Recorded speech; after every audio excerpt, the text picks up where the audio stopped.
How to eat the elephant. Welcome to the fourth and final session on how to eat the elephant, an introduction into project management. This is the fourth session. Before you jump into this session, it is recommended that you watch video 1, 2, and 3. This course has been based on a LinkedIn course developed by Mr. Chris Croft. The LinkedIn course is available to you for free as long as you complete it within a month from starting. The details of a LinkedIn course have been made available at the end of this video. Together with additional project management courses, it is highly recommended that you complete the LinkedIn course. It will firstly look good on your CV, and secondly, you get a nifty certificate from the Project Management Institute once you have successfully completed it. Project management skills are in high demand, and in complex work environments, this is a foundation skill which you should have. What we've done in previous sessions, we firstly discussed experiences on projects. Some were good, some were not so good. We had a group challenge, which was a bit of a challenge for some individuals. We unpacked a project, what makes it work. We looked at project constraints, examples of successful projects, examples of failed projects. We looked at how to plan a project. This is the foundation of what makes a project a success. What is left over for the rest of this session is how to manage your project, how to look at budget and resources and time. And we are going to look at key lessons.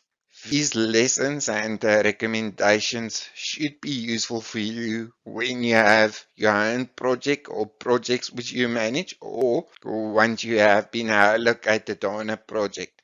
Now, let's get comfortable and jump right in. If we look at a specific project, it is important to understand the project universe. Now, imagine your department identified the need for a specific project, and while this project commences, the need is identified for a second, possibly smaller project. And while this is happening, then maybe the university introduces a third, much bigger project, and all of these happen in your department. So if we look at projects, it is important to understand that there could be multiple projects in your environment. These projects could happen sequentially, or they could happen concurrently. If you look at the scope of what these projects try to achieve, they could be contiguous, they could overlap to some extent, meaning if something happens in project 1, it will affect project 2, or vice versa. It is also possible that the projects could be completely independent. So project 2 in this example doesn't touch sites or overlap with any of our other projects. Projects could be completed, they could be taken away or phased out or cancelled, or you just achieve what you set out to achieve. Now, if you are on a project, you could at any moment be on none of the projects, or you could be allocated resource to one, two, or more of the projects happening. It is for this reason important to understand that number one, your project does not operate in isolation. At any given moment, your project is within your department or your unit. So if it is in a unit, the unit goes in a department, the department goes in a faculty, and the faculty is part of a university. So anything that happens in these areas could potentially impact on your project. There could be certain impacts that could be political or economical or legal or technological, or a variety of factors that could impact the project from the outside and which could have an influence, which could be either directly or indirectly impacting on your specific project. A second example is that while you are busy with an operation on an operating table, there are things that could happen in the operating room outside or not directly in the area where you are focusing on, which is the operation. There could be things happening outside of the operating room, and there could be things happening in the rest of the hospital that could impact on the operating room, which could impact on the project with which you are busy. For example, the power can go off while you're busy. It is possible that some of these risks or impacts could loom big and imposing on the radar, and some of our others could appear trivial at the beginning of a project, like for example, this little faint dot barely appearing on the radar. These issues could fade away over time. Some of these issues could move closer or further. Some issues could pass through like a shooting star, and they may have a very short period of direct impact on your project, or maybe not. And you could also have reoccurring issues like a satellite circulating around your project, and every now and again it could cause a issue. It is important to understand that the environment within which your project is happening is not static.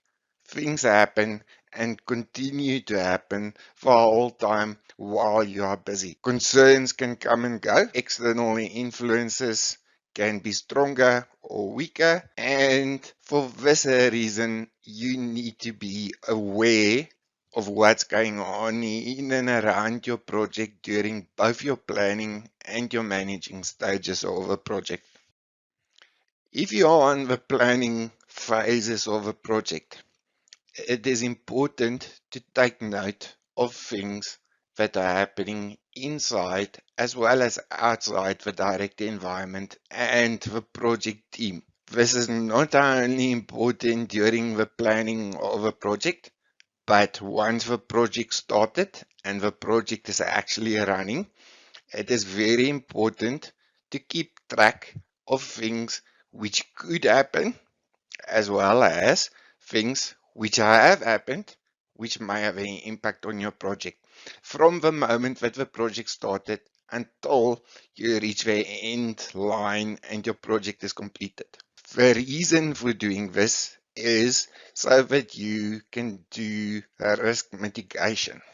Risk mitigation is the developing of options and actions, so meaning steps to enhance the opportunities and to reduce the threats or reduce the impact or the likelihood of something going wrong on your project. It is also important to understand that at the beginning of a project, you do not have complete knowledge. This means you don't have absolute wisdom. You don't know what's coming and you don't know what's going to happen. Sometimes you have to guess and you have to make assumptions. And you could, for example, base your project to move into a new hospital on the assumption that the hospital is going to be completed on a specific date. For example, by the 30th of January, you should be able to move into your new offices in the hospital. That is an assumption. It is very possible that the construction project can run late, and by the 30th of January, your offices are still not ready for occupation. And they are still not ready for occupation by 28 Feb or 30 March or the month after that or the month after that. So you will on a continuous basis have to revisit your assumptions and look at the risks and the considerations around your project. Now, there are two things which are very pertinent to this process of considering looking around in your environment and determining which aspects and impacts might have an influence on your project. Firstly, we have a risk. So what is a risk? A risk is anything that at any time could potentially impact your project. So it could impact your project in terms of, number one, the timeline. It could, for argument's sake, it could make it slower. It could influence your performance. It could influence your budget. Could arguably also influence your quality. A risk is potential. So this is important to understand. A risk may or may not happen. At the point that you identify a risk, it has not happened yet. So if we look at a typical example, if you have a business or a project in South Africa, there's a very real risk that the power can go off. At this moment, the power has not gone off, but we need to be aware of the fact that the power could go off. A risk can affect anything. So it could affect your project in a number of ways. It could be people, processes, technology, resources, could even be your budget, and a whole bunch of other things. So the point I'm making is that the impact of a risk could be very far-reaching. That is a risk. And what is a risk different to an issue? An issue is something that is a roadblock or an unintended impact that will directly affect your project's timeline or performance or budget or quality or any of our other considerations. And it's very important to understand that the difference between a risk and an issue is that a risk is the potential to happen. A issue is happening or it has realized. So the power has gone off. Your team members have confirmed that they all want to take leave at the same time, and now there's nobody to run the project. That is the issue. When you do this planning, you need to look at the bigger picture. You need to look at outside of your immediate environment.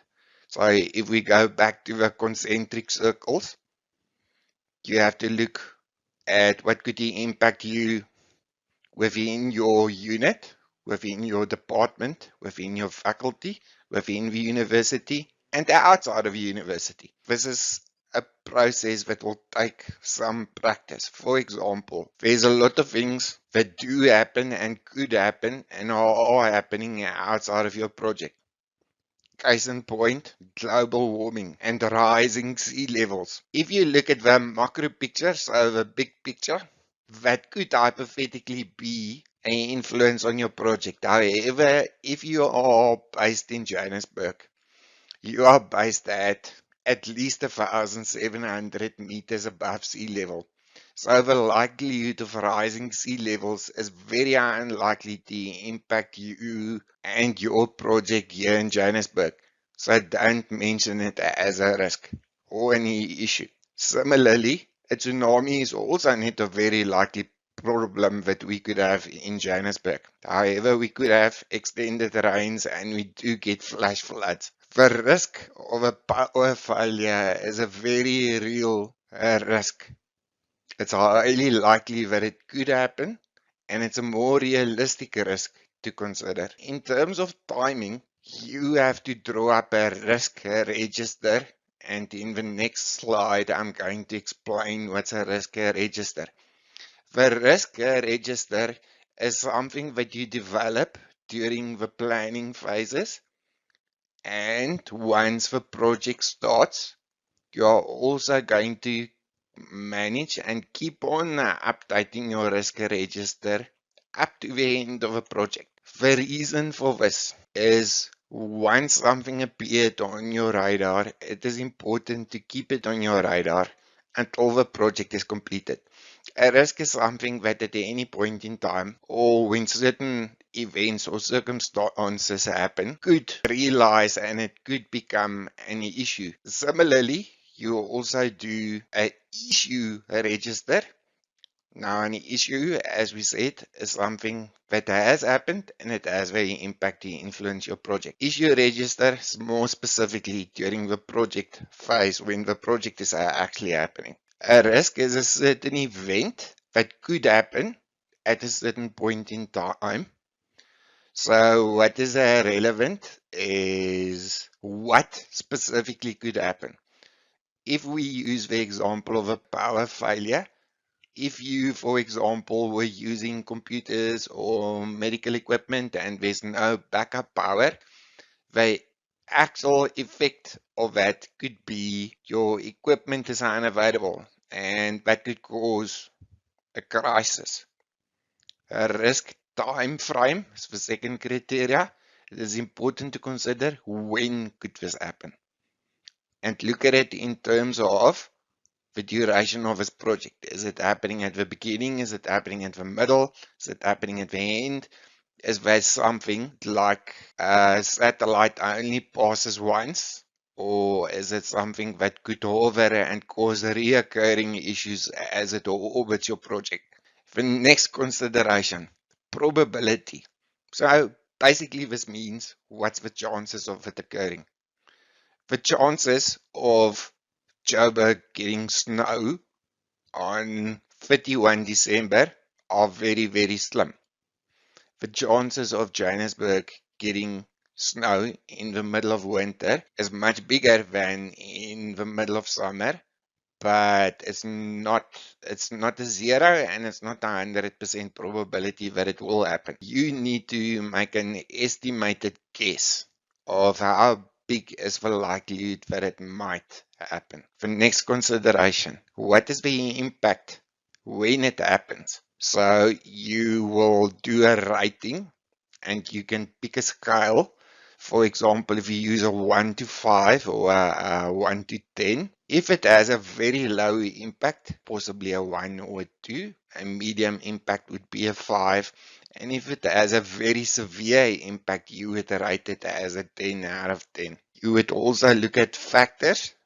For example, is there anything that could warn you or events or factors that could trigger this risky event happening? It's also important to note that a risk could be a good risk and it could be a bad risk. Not everything is necessarily bad. If you have a big shop that you plan on opening, on the first day, it is possible that you've done your marketing and you prepare and you've got balloons for the kids and cool drink for the visitors, etc., etc., and nobody arrives. That would be bad. The opposite is you did everything the same. You did the marketing, you've got the balloons, and you get 100,000 people who pitch up on the first day. It's also a risk, but it could be a positive risk, but it's a risk nonetheless. If we look at doing a risks assessments, we are first going to discuss risks and then issues. I am using the same template as what Chris Croft is using in his project management course. I'm going to make some small modifications to it, which I'll explain to you as we go on. What you will do is you will look at your project and you will, for example, describe the problem. Let's say you have to go and do vaccination outreach in the Northern Cape. It is quite warm in the Northern Cape. So it is possible that depending on what type of medicine you take, the medicines could be impacted by the heat. In this specific example, you'll see that we're using a 1 to 5 scale. So the risk factor, how likely is it that if you take medicine that it will be impacted by the heat? Well, if you don't use any refrigeration or packaging or safety material, it's a very, very high likelihood that something's going to happen and that it might be affected. So let's say, for the sake of argument in this example, it's a 5 out of 5. The impact factor of medicine being affected by temperature, potentially a 5 out of 5. So that's the impact factor. Now you take these two, you've got a 5 risk factor, and the likelihood that something will happen is 5, and the impact it could have if it did happen is a 5. So now we take these two and we multiply them. 5 by 5 is 25. Then next, we develop for each and every potential risk a preventative action. So this is the risk mitigation. You first go and think of what can go wrong, and then you develop a plan or a strategy to prevent it that would either, number one, reduce the likelihood of it happening. Secondly, if it did happen, it would reduce the impact of it happening. So let's look at our example. The potential risk that we have is that medicine could be impacted by heat. We've determined that on a risk assessment out of 25, it's probably a 25 size risk. The preventative plan could be to use temperature resistant medicines. So you might use tablets as opposed to liquids which need to be cooled because the tablets might handle the heat better. The next issue, protective, is we make sure but we take a fridge to transport and to keep our medicines in temperature controlled storage. We looked at ways to, number one, prevent it from happening, and if it did happen, ways to reduce the impact. So afterwards, we reassess this specific risk. We think that if it was possible to use different types of medicine which are not affected by the temperature, and secondly, we combine that with taking temperature controlled storage, we could reduce the risk factor from a 5 to a 1, and the impact we can reduce from a 5 to a 2. So 1 times 2 is 2. 2 is a significantly lower risk than what we looked at before, which was 25. Next example, a power outage could affect the whole operation. So what is the risk factor? It's possibly at least a 4. If the project happened during confirmed load shedding, then it would be a 5. If it does go out, what is the impact? This would depend on what you are actually doing. If it is a daytime operation, you don't use lights, you don't need any electrical or electronic equipment, your impact would be lower. If it is something, a nighttime operation that would need electricity for lighting, or you need computers, or you need electronic or electrical equipment, that would impact or increase the impact. So for purposes of this example, we have identified that the impact factor is a 4. Now we repeat the exercise. 4 by 4 is equal to 16. If possible, we are going to look at preventative actions that we can take. For purposes of this exercise, the team decided that there's not really anything that they could do to make sure that the power doesn't go out. So now remember, you have very little influence on Eskom. It's really difficult for you to come up with a preventative plan to minimize the risk of Eskom going out. You could, however, reduce your dependency on Eskom, and you could have a generator. After we looked at these, we reassessed how likely is it. Yes, it's very likely that the power can go out, but if we have a generator, the impact's not really going to be that massive. So we reassess. It was on 16, now we have a 4 by 2, that gives you a 8. It's much lower risk profile. Next issue, rain. Now, rain could impact on the outreach. However, this is in the Northern Cape, so it's a very low likelihood of a rain happening. So we're going to give that a 1 out of 5.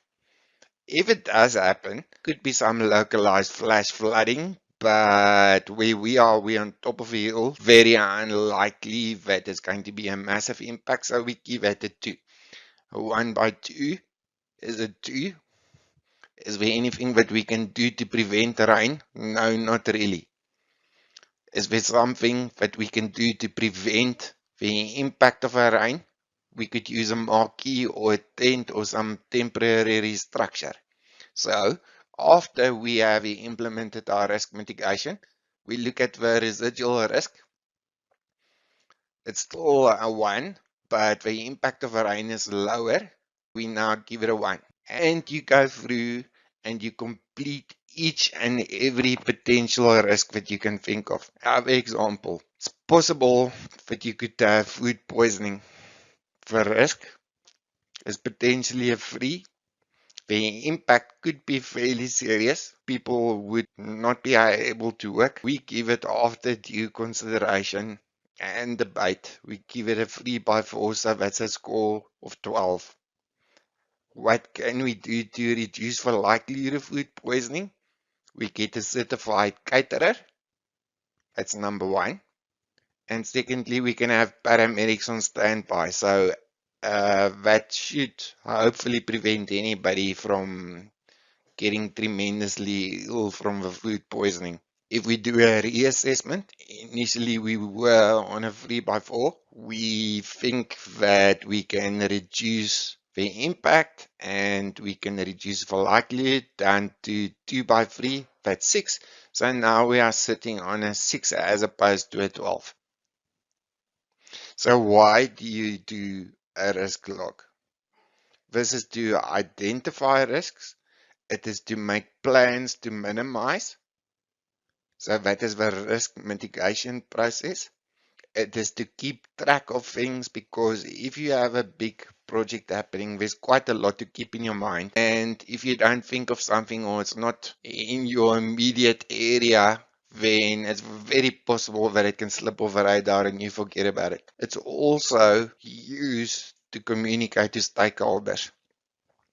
It is possible that you may have to report to the powers that be when they ask you what the risk mitigations have you built in, or what steps you are taking to make sure that things don't go wrong. Remember, in summary, risk may or may not happen.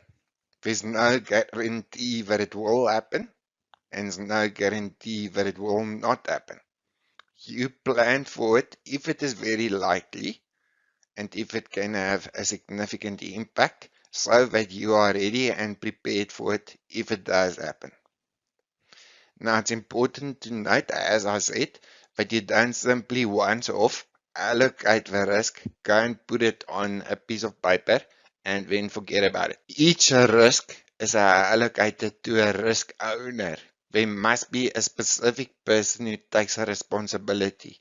If Joe is, for example, in our first example, if Joe is responsible for the logistics, arranging the facilities and the transport, this makes sense to make it part of Joe's responsibility. If Sipho is responsible for the wiring and the electricity of whatever happens at this camp, make it his responsibility. If Dudu is in charge of the food preparation and looking after the team, make it part of Dudu's responsibility. Make sure that you allocate the risk to the person who is in the best place to look after and to manage that risk. It's also important to note that it's very possible that you might have missed something. So you didn't timeously identify the risk, and you didn't have to plan, you didn't have the time to plan for the risk before it actually became a risk. It is possible that when the project planning happens, that it doesn't happen in sufficient detail. So you could miss something, or you simply assumed it is not a risk, or you got distracted, or you forgot to write it down, and then the issue graduates and or the risk graduates and becomes a issue, and now you have to deal with it and you didn't plan for it. So for this reason, it's important to include your wider team in a risk planning. The reason being, People who have a specific responsibility in a specific area, they are best placed to express their opinion and to tell you yes or no, or I am able to look after this, or we need to take extra steps. Keep this in mind if you are a member of a multidisciplinary team. A specific risk might not be a big issue for you personally or professionally, but it could be a major issue or a major consideration for another member of the same team but works in a different discipline or in a different role. Also important is to remember is just because you develop a risk mitigation steps. So that means potential solutions to prevent the problem from becoming a problem. It doesn't necessarily mean that these risk mitigation steps will work as intended or be as efficient as you anticipated. So you need to review your risk mitigation strategies regularly and evaluate the effectiveness. It is possible that over time you could get new information and then you can decide that, well, this doesn't work, maybe we need to try something else. The next minor recommendation that I would make is I would say number your risks. It will make it easier to keep track of what's going on. What you then do is you plot your risks on a chart. Remember what we used as a scale of 1 to 5. So you will see from 1, 2, 3, 4, 5. 1, 2, 3, 4, 5. So the likelihood is for one side of the diagram, for one axis.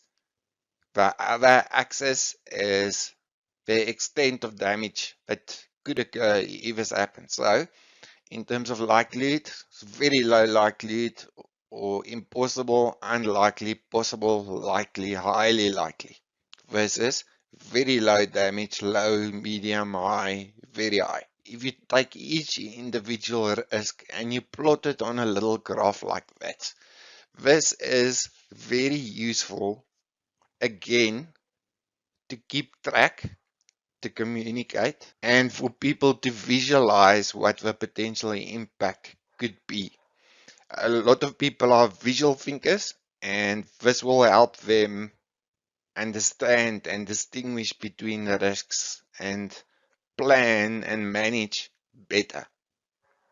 Now, similarly to doing a risk log, you will also do a issue log. It is very broadly similar at its most basic level, but remember, an issue has happened. So now you know what the impact could be when you when you list a new issue. It is open. For example, you have a new team member joining on Monday. He did join on Monday and he didn't have a laptop because our IT didn't prepare one for him. This has a priority and you can work on a scale that suits you, or you can set up a standard. This is Johannes' problem to sort out. Joe is the guy that raised it. This stays open until Joe gets his computer. So on a daily, if it's a short period for a project, on a daily basis, you'll follow up. If it's a longer period for a project, it could be a weekly assessment, but you go back through your entire issue log. You look at what's open. Has it been sorted out? If it's not sorted out, consider escalating it. If it has been sorted, then you note the date that it's closed. So you only close a issue if it's no longer a problem. And then you go and change the status to closed. First example that we had is you were working on a project and another department had to be involved and their reps didn't attend the meetings. Johannes raised this issue. He assigned the issue to Richard. Richard made 1 and 2 phone calls to the head of department on the other side, and suddenly the staff member remembered that they had to attend meetings and the project ran smoothly after that. The issue is sorted.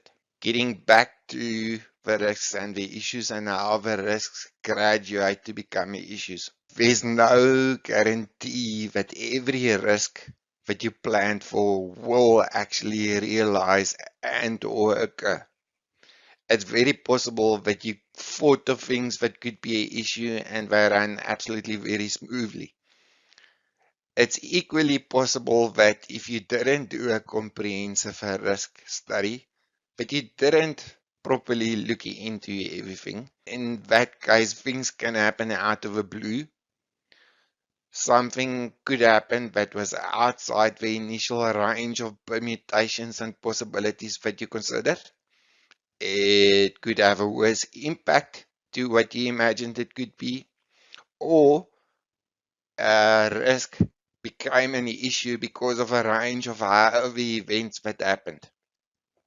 So now it's causing a brand new issue for something that you didn't plan for, which was never on your radar.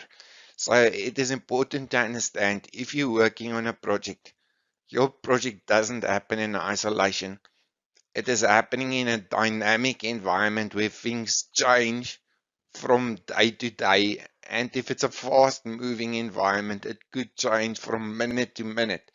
So you need to be on your toes and you need to be jacked in terms of how sharp you are to notice things that could impact and that might impact and come up with plans to prevent these. It is important that while the project is running, that you measure the progress and you have to stay on top of the progress.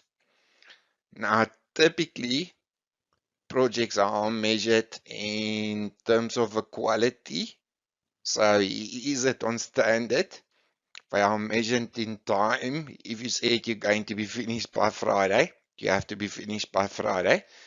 And they are measured in terms of budget. If we look at quality, quality is sometimes a little bit subjective.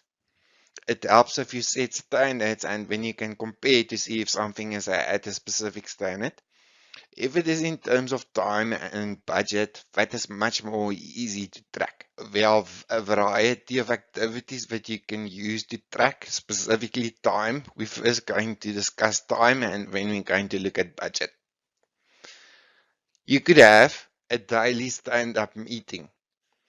This is either a meeting that happens in person if everybody's in the office, or it could be a dial-in meeting. And it is literally a 10, maximum 15-minute meeting. The project manager will ask you, for today, you are allocated to do ABC, was supposed to be finished. And you will say yes, no, yes, yes, no, no, and you will confirm. And based on that, the whole team will know if you are on target, behind target, ahead of target. It's a very short meeting. If there are issues, the issues are not discussed in this meeting, you take it offline. This is purely a feedback. You could have project meetings as the second way. Project meetings could be a little bit more interactive and you can do a little bit more soul searching and analysis in terms of finding out what the issue is and discussing it and coming up with solutions without completely taking over your meeting. Next method is you update your Gantt chart. The Gantt chart is the project management tool that we use to track. This is a very basic example, and it was based on the example that we used when we said we're looking for new office space. Okay, so what we've said is that you use a spreadsheet as a visual chart. Let's look at our example. For those of you who remember, we used a very simple example of you wanting to open a shop. In order for you to open a shop, you first have to decide in which town. So it could be Boksburg, Benoni, Durban, or Cape Town, or wherever you want. And you cannot really continue before you've decided which town it's going to be. Once you've decided which town, then you find a site, you buy a site, you wait for property transfer, and then there's a whole bunch of things that has to happen after that. But for now, I'm keeping this example simple. You have identified the resource for each of the activities. Now remember what we said last time, there's a certain amount of time that it will take to do this project, and you cannot really do it any quicker, and that is called the critical path.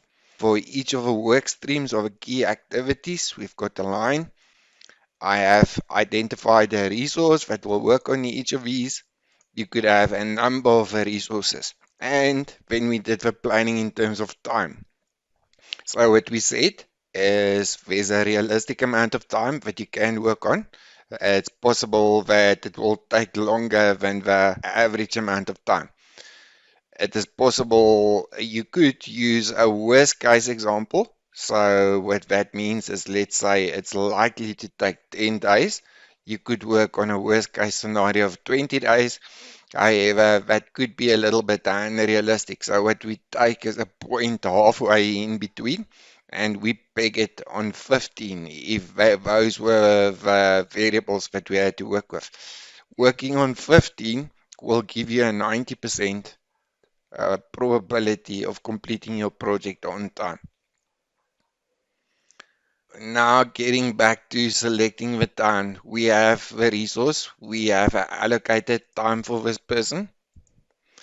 You can see, and this is a weekly schedule.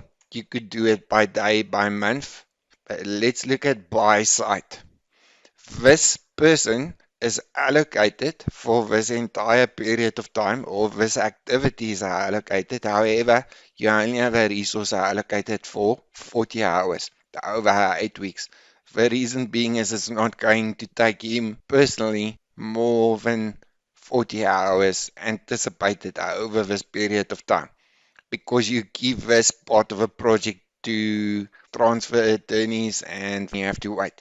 If we go back to select the town, what you will do on a weekly basis, at the end of a week, you will collect the timesheets, or you will look at everybody's involvement, and you will go and say, create a new row, and then you will say actual. So let's say we have completed week one. I will color week one and use a different color. So I am going to use yellow for actuals, so that it stands out and you can see it. In week one, he worked 40 hours. And let's say we are now at the end of week two. And in week two, he worked 38 hours. And at the end of week three, let's say he worked 40 again. Now what you do is you make yourself a little bar like this. This is very simple. You go insert shapes, draw a little line, and I made mine yellow so that it matches my tracking. You can color it in whichever way makes you happy. At the end of each week, this bar is the today bar. You drag it to up to where you were supposed to have been, so that you can see what was supposed to have happened and what actually did happen. And at any given moment, wherever this bar is in the project, you will know this was supposed to have been done, and this is all somewhere in the future.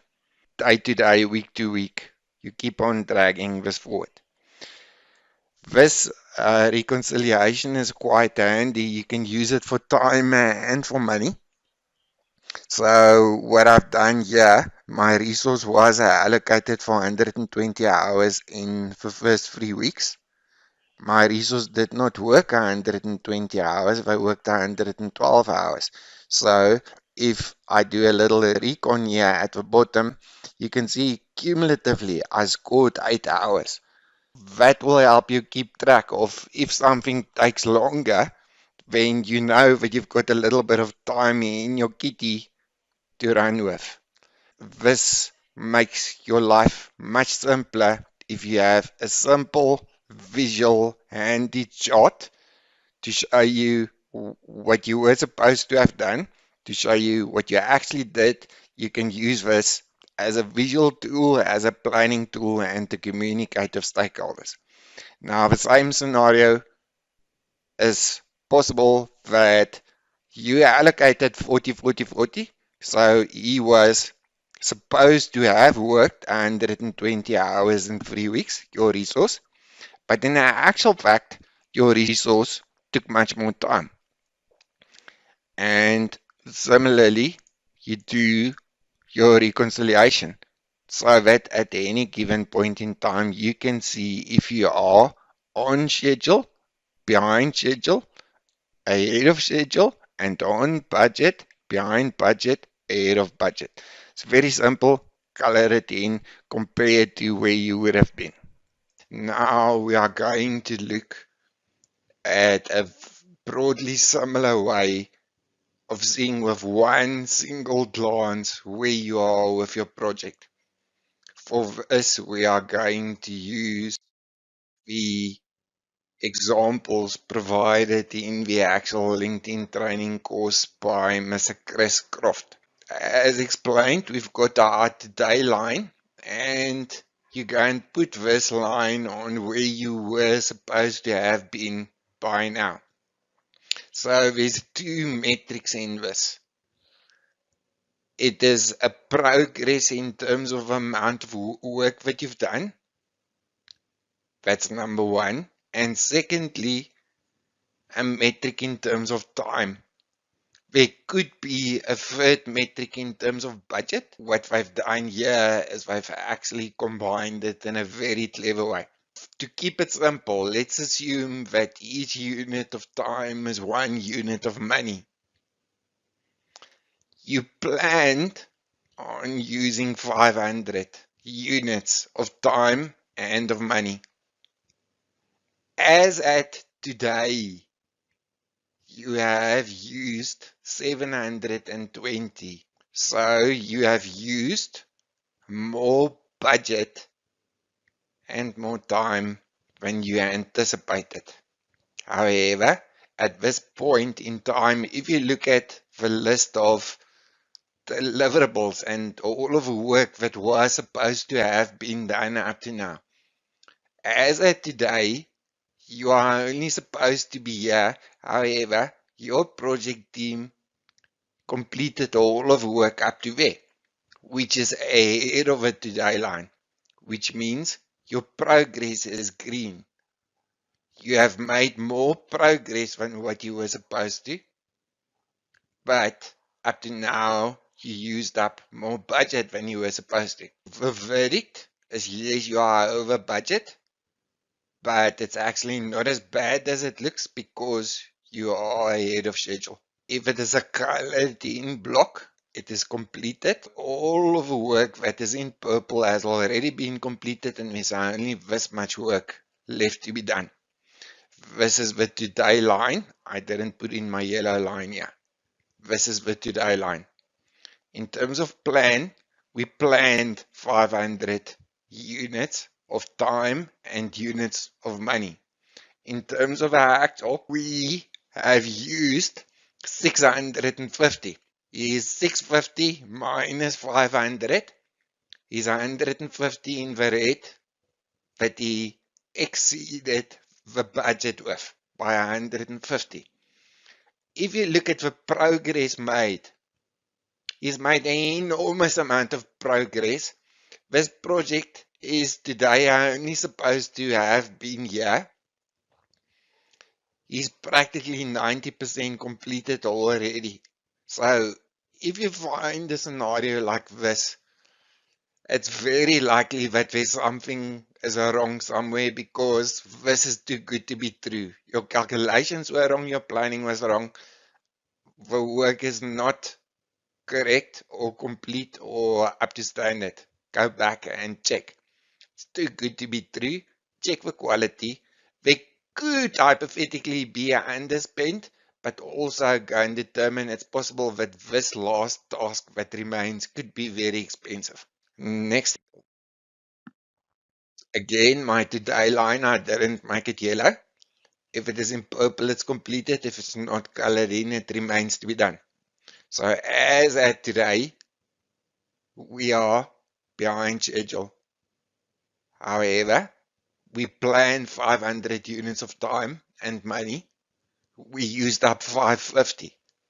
So what this means in terms of budget, we are 50 over budget, so we are in the red. And progress, we are in the red because we are on these two activities behind schedule. This is not a good verdict for two reasons. Number one, your project is overspent, and secondly, you are behind schedule. It's very possible that by the time that you complete the project, that is going to end up late and over budget. Next example. This is the today line. If it's coloring is completed, if it's not coloring is not completed. You can see that there's a piece of work that has not been completed. If I look at budget and the time that we allocated, we planned for 500 units. We used 500 units. So if you simply look at the top line, this could make the accountant very happy because the accountant only looks at these two numbers. And they don't have a perspective that you as the project manager has on this project. So while this looks brilliant, you planned on spending so much and you did spend exactly that. You are behind schedule. Next scenario, here's my today line. If it's purple, it's completed. If it's white, it's not completed. Planned versus actual. 500 units of time and budget allocated. 450 of time and budget used. Your accountant will be very happy because it looks like everything is fantastic. You are below budget and that is what the accountant will care about. However, what they don't understand is what this picture tells you. You are very far behind in terms of progress. You were supposed to have been up to this point in terms of the various tasks that you have to do that, you have to do that, you have to do that. And you're only here. And you were supposed to have been completed at this point in time. Similarly, because you are so far behind schedule, you have used up much more of a budget than you were supposed to have. This was only supposed to be, say, half of a budget. However, you used up a whole budget to do half of work. So that means that you overspent on task one and you are behind schedule. So you need to re-look at your chart and make sure that your budget and your time and your planning is correct going forward. Your spend in a project is not necessarily linear. You do not necessarily spend the same amount of time and effort as you go on from the one week to the next because the amount of effort and the budget and the time will depend on how much work and the difficulty and the complexity of the item that you're working on. So it's possible that one of these activities could take a lot of effort and a lot of time and completely blow your budget out of water. Next example. Purple, you have completed. White, not done yet. Here's the today line. The accountant will look at these numbers. You planned 500, you used 410. So the accountant will be deliriously happy because the budget looks good. Because they only look at the money. It's not the accurate picture.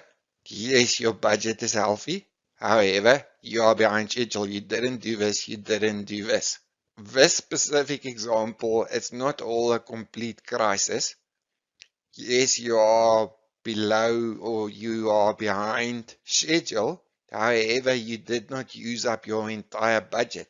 So you have 500 minus 410 gives you 90 budget and time units that you can effectively spend to complete these two pieces of work until you catch up with a today line. So it's not necessarily a train smash. You have budget to catch up.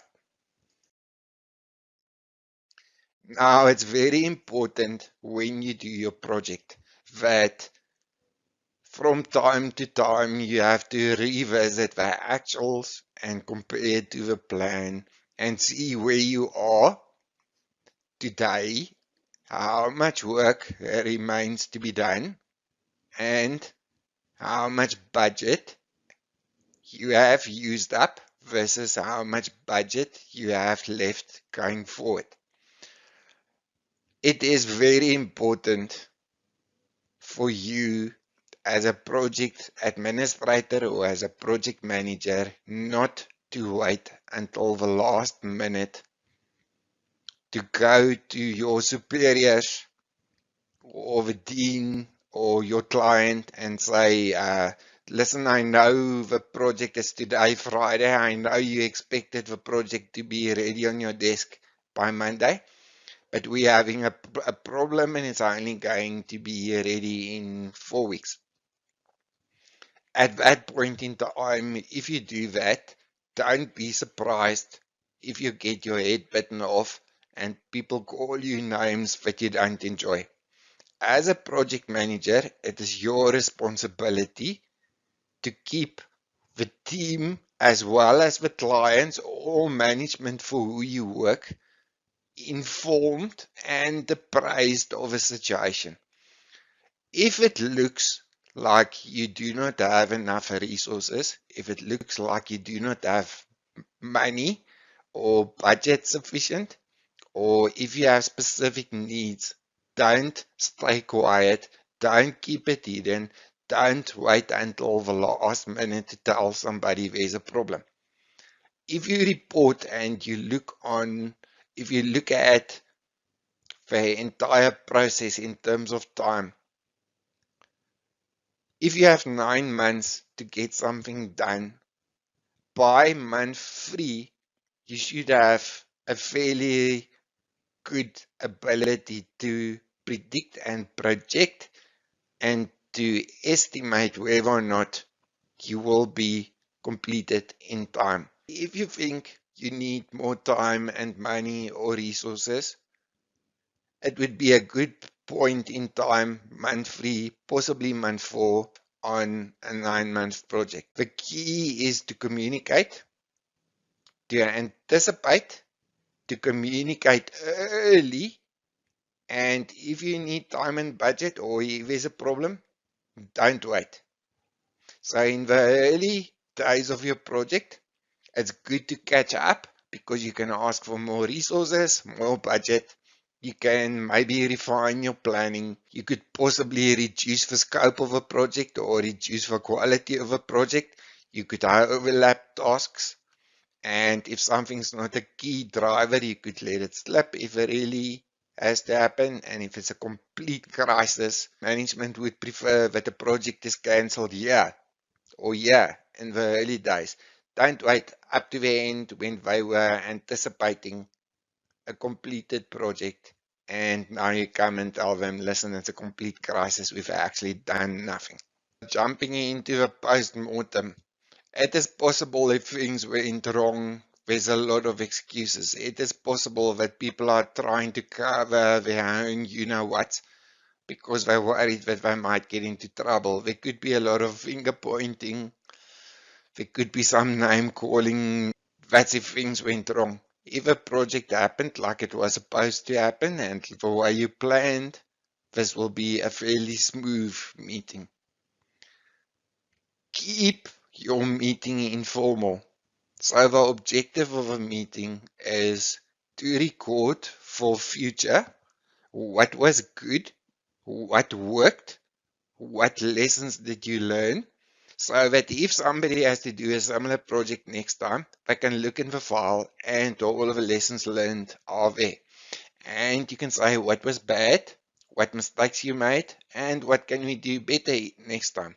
So that if somebody has to repeat this project or do a similar project, they have a benefit of hindsight and the lessons that were learned on your project, and they won't make the same mistakes again. And all of this information you collect and you keep it in a searchable, centralized knowledge repository, which is accessible to members of your department or team going forward.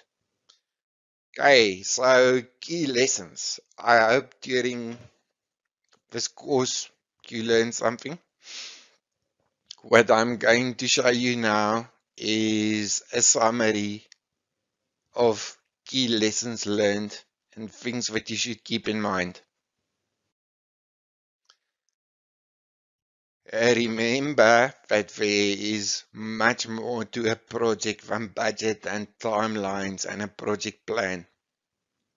Successfully managing a project requires people skills, the ability to preempt and identify problems before they happen.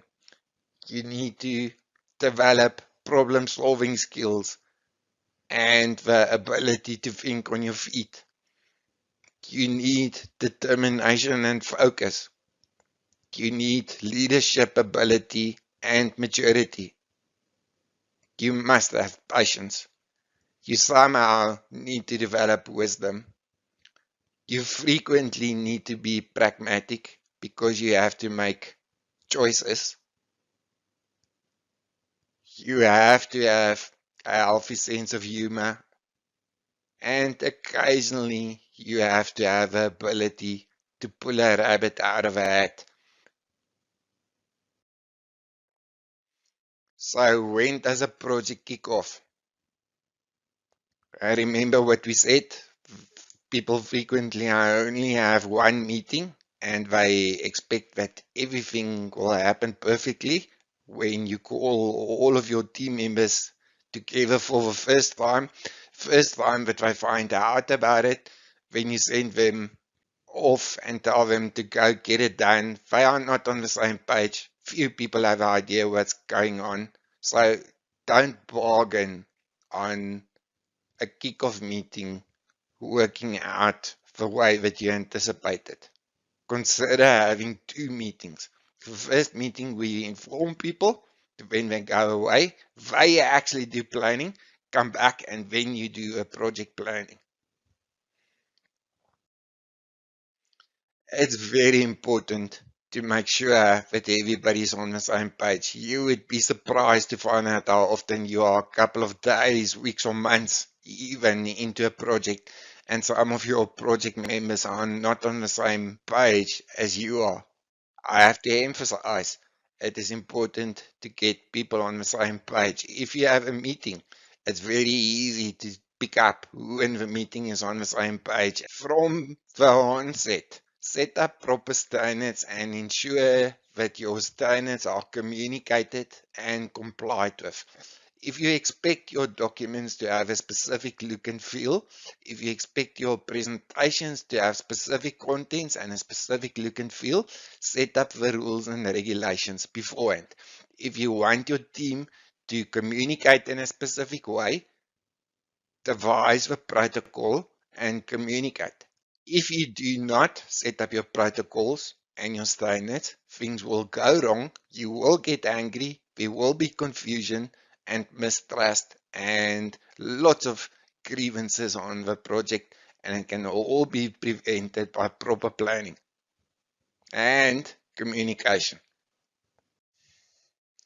It is important to learn to communicate and how to get your message across. This is something that might take some practice and you will get better over time.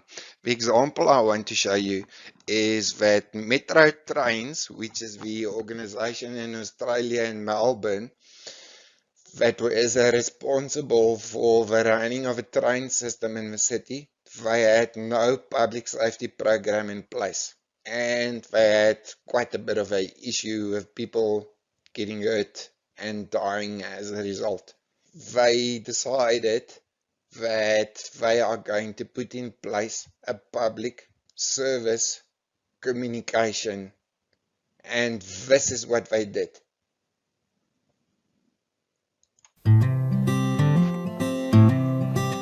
Set fire to your hair, poke a stick at a grizzly bear, eat medicine that's out of date, use your private parts as piranha bait. Dumb ways to die, so many dumb ways to die. Dumb ways to die, so many dumb ways to die.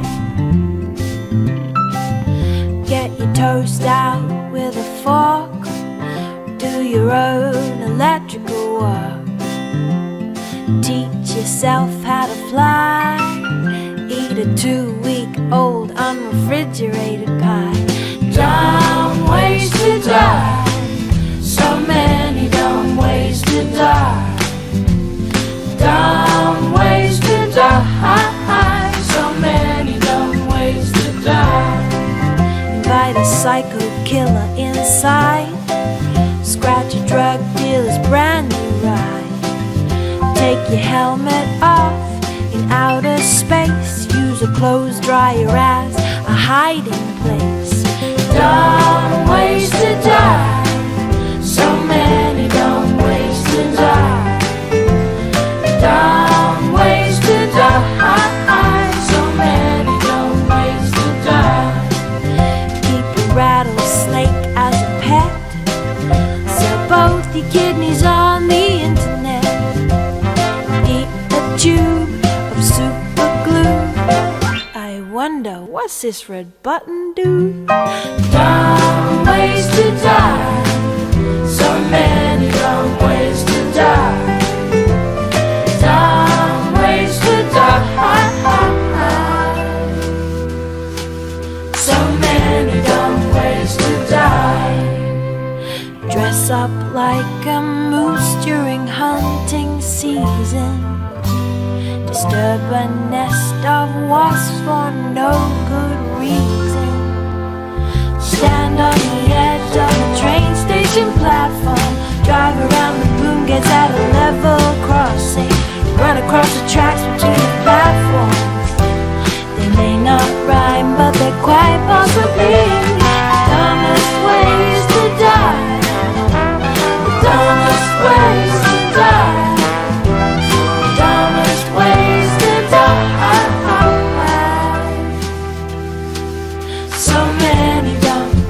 So many dumb ways to die.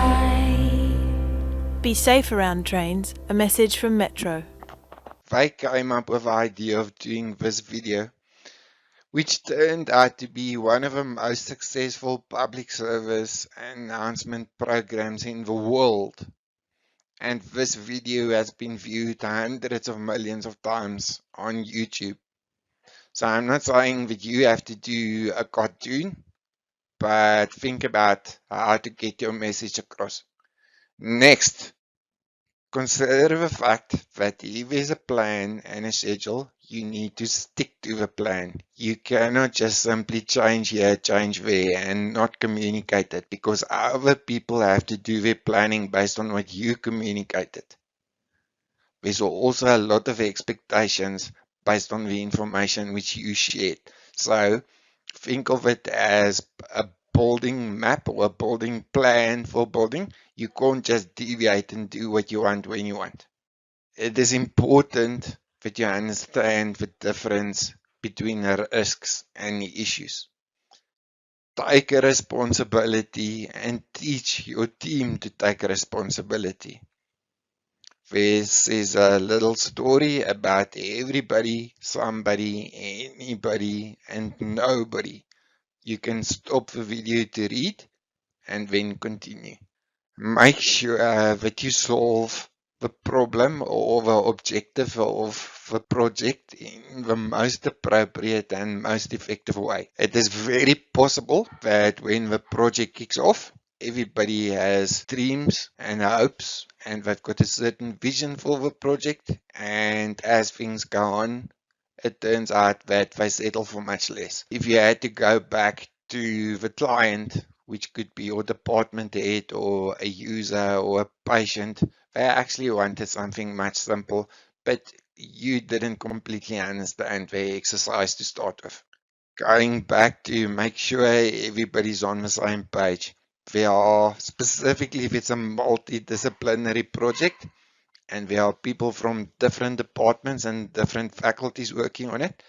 As we said, with the example of 6 blind men and the elephant, everybody's looking at it from their own viewpoint.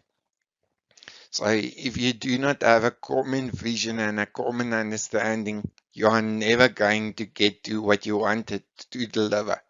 For you to be successful with your projects, From time to time, you have to think out of a box.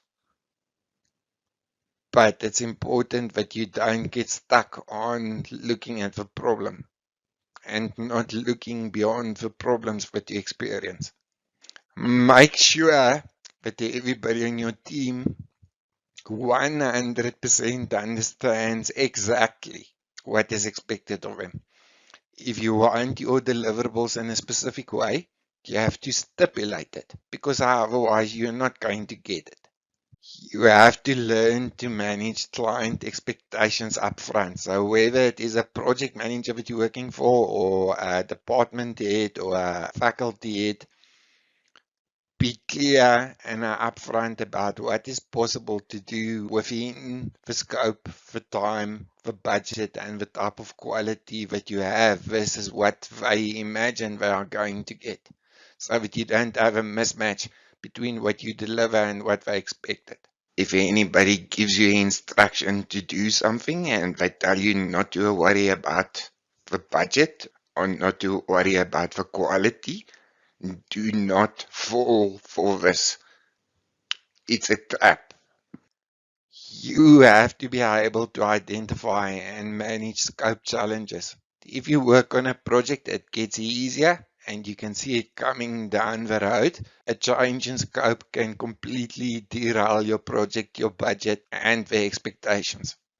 As I've mentioned, it is crucially important to make sure everybody's on the same page. I cannot emphasize this enough.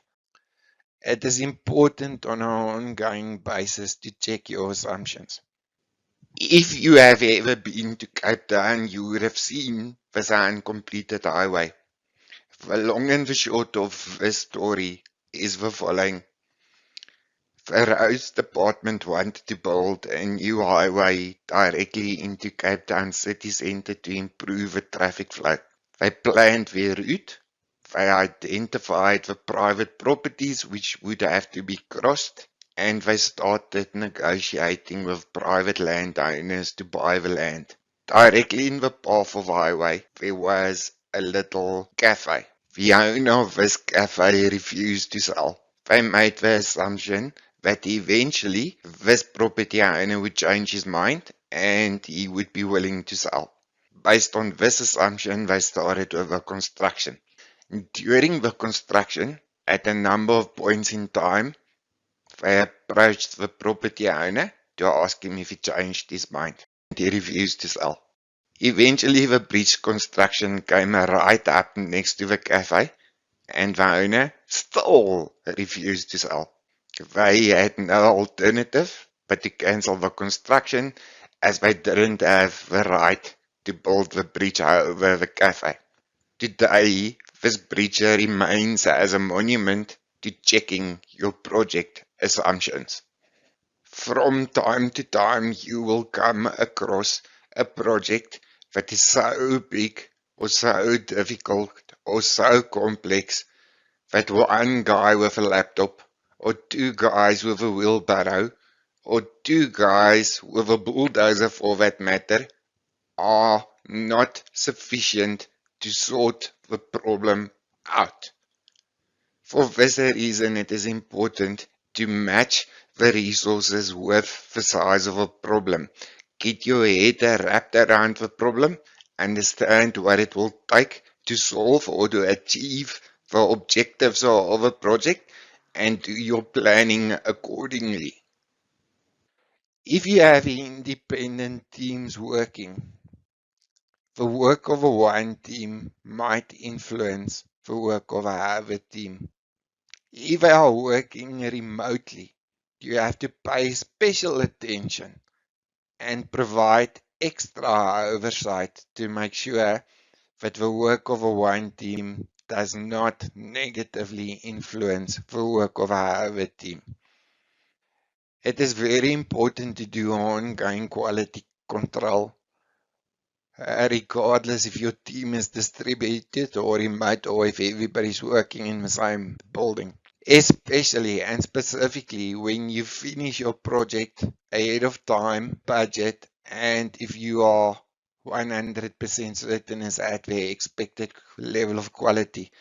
Just double check It is always important to keep your eye on the bigger picture. As the project happens, keep your eye on the bigger picture.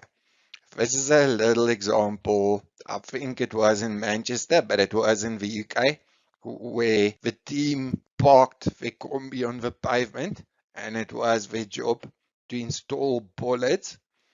And this picture was taken just as they were ready to get home. Spot the problem.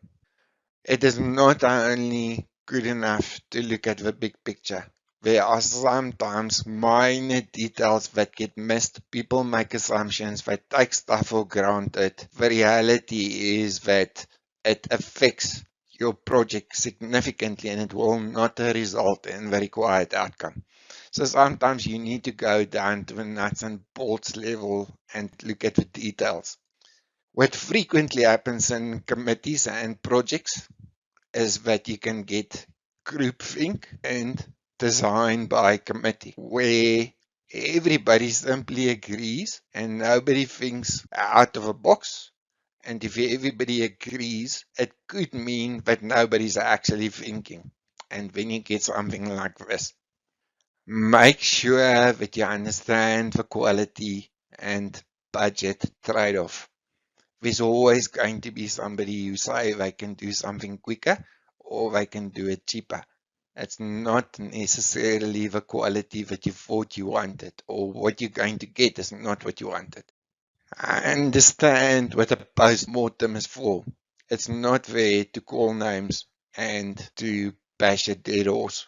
Make sure on a continuous basis, if you work for a project manager, but you keep your project manager informed. If there is an issue, tell him now, not tomorrow, not in 2 days or a week's time.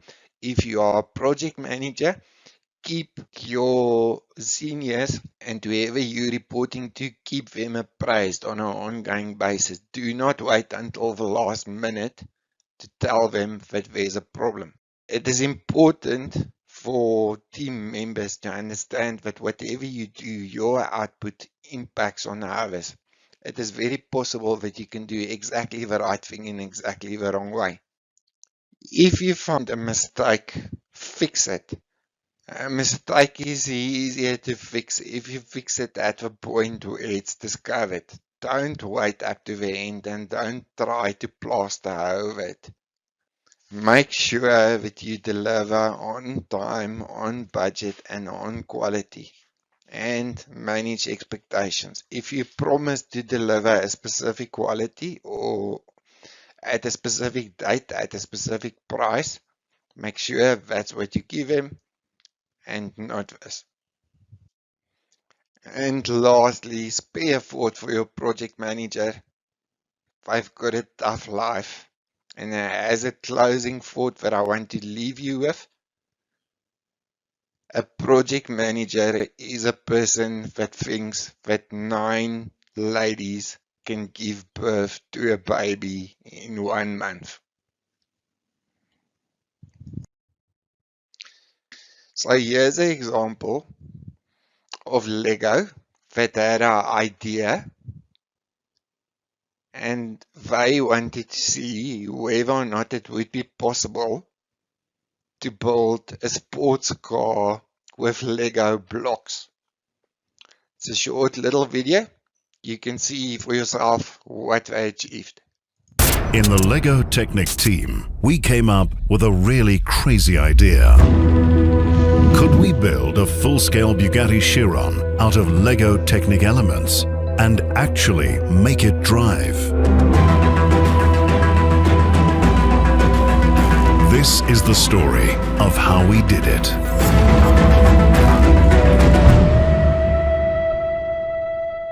It's one thing to get an idea.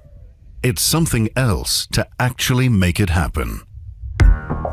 But our goal was to prove that with Lego Technic, you can really build for real. So, our first rule was that at least 90% of our car had to be built from Lego Technic elements. So the first time I heard about the model, I was really excited because it's something we haven't ever done before. We have also a lot of concerns because we don't do much technic building here. So we just didn't know if that's actually possible. It's something that moves the boundaries and completely redefines the standard. Before we could even start the construction process, the team had to do a lot of research and sketching. We quickly realized that only a few technical parts could be drawn on computers. Most of the car had to be designed while we were building it. We tried to minimize the construction as it is possible, so not to go with the classical chassis as all the cars have. We tried to minimize everything and to be more close to build for real. And that's the reason why, for example, now we have the A-pillar, the rear wing, or for example, door hinges made of Lego Technic bricks.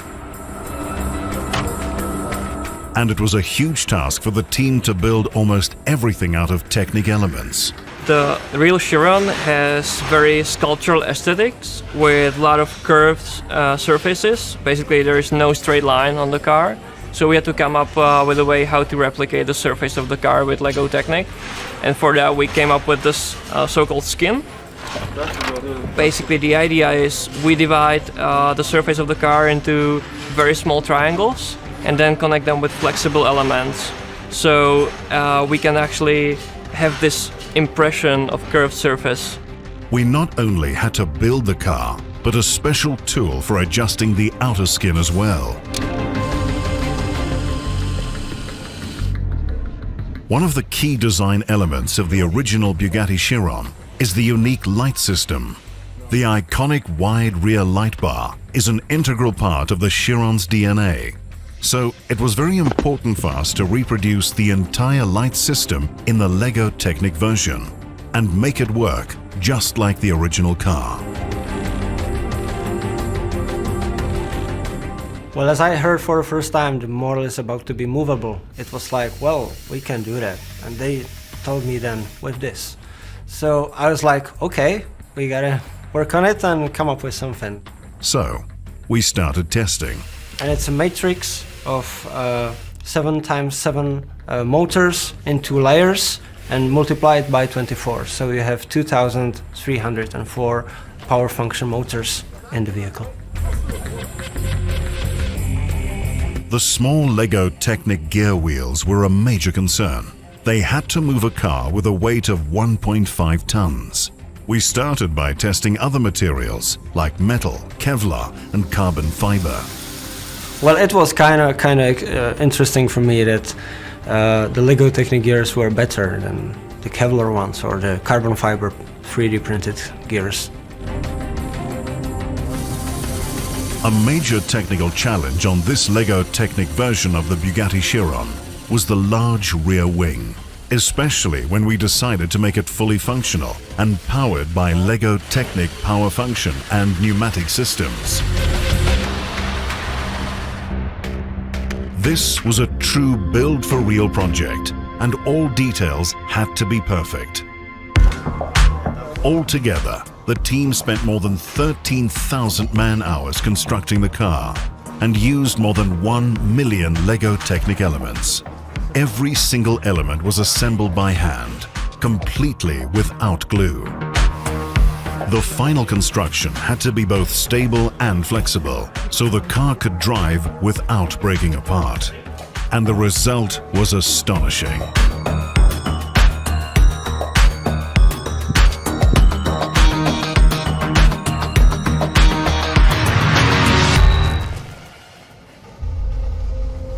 It was time to leave the workshop and head to the ultimate test track at Ihre-Lassien, outside Wolfsburg in Germany. The same track where Bugatti test drive their vehicles. Was it possible to build a car out of Lego Technic and make it drive using only Lego Technic power function motors? We were about to find out. There was only one person who could drive our car, and that was Andy Wallace, the official Bugatti pilot. He was ready, but was the car?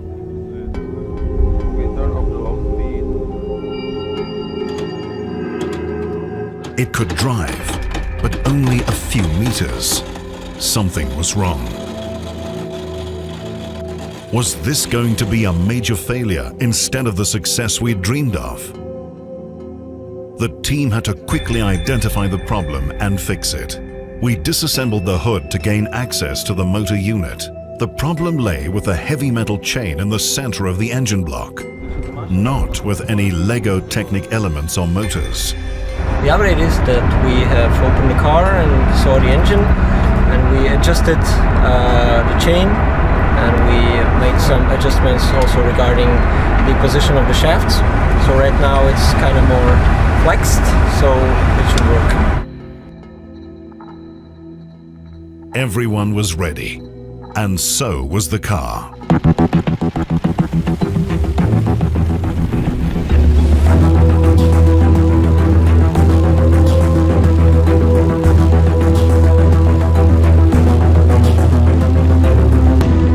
It could really drive.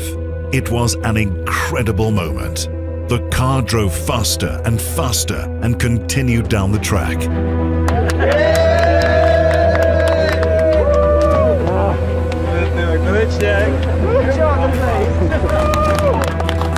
That was fantastic. Yeah. It really was, yeah. And it actually was gaining a lot more speed as we went along. Yeah, after all, it's amazing. I mean, wow. What else? This is why we came, and it's great. It's running under its own power. Every little piece that's on the real Chiron is there. And it's not until you sit and you look and you spend time taking it all in and enjoying the surroundings. But also, you know, okay, we know dynamically it runs very well, we know that. But if you stand 10 meters back between the Lego Chiron and the real Chiron, you really would struggle to tell the difference. I mean, seriously, it's that good. We did the impossible. We built a car out of Lego Technic elements and actually made it drive.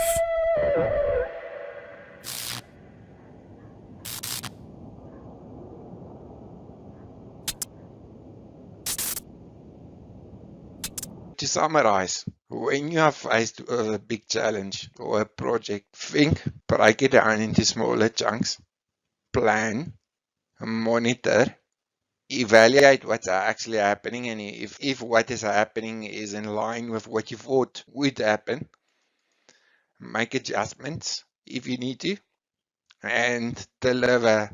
That is, to conclude, how you eat an elephant, bite after bite.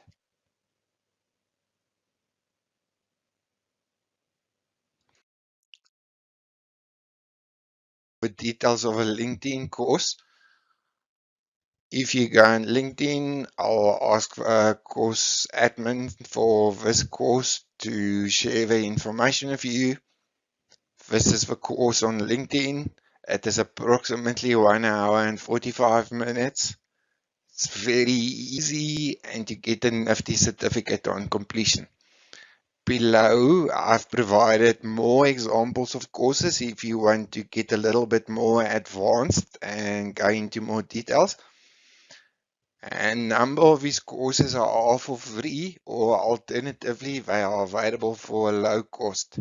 Some of these courses you can do for free, but if you want a certificate, then you need to pay. So if you're happy not having a certificate, you can do the course for free. If you want a certificate, you have to pay a low amount. Good luck with your career in project management. Wishing you all of the best.